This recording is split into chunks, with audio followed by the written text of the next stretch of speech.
आता या मडक्यामध्ये काय बांधायले आणि कशाला बांधायले ते तुम्हाला लवकरच कळून जाईल. व्हिडिओ शेवटपर्यंत पहा.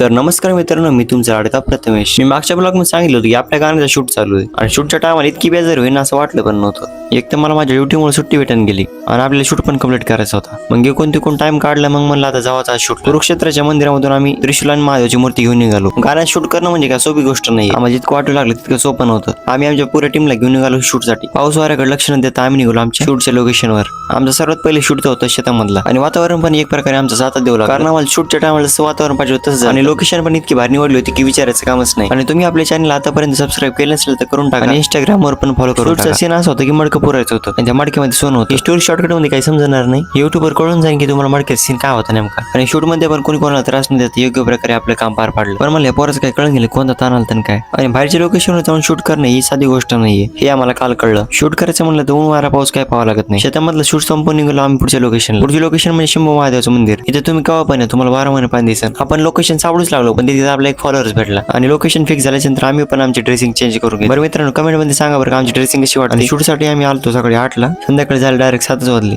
ड्रेसिंग सर्व झालं पण गंध लावायचं राहिलं होतं, कारण गंधाशिवाय आपल्या गाण्याला काही शोभाच येणार नाही. आपलं गाणंच मेन देवावर आधारित. मित्रांनो, तुम्हाला एक आनंदाची गोष्ट सांगायची. आपल्या युट्यूब चॅनल 1000 सबस्क्रायबर कंप्लीट झाले. सेलिब्रेशन लवकरच करणार आहे, तुम्हाला पुढच्या ब्लॉग मध्ये कळून जाईल. तर मित्रांनो, लवकरच भेटू अशाच एक नवीन ब्लॉग मध्ये. तोपर्यंत काय करा, फॉलो करून टाका.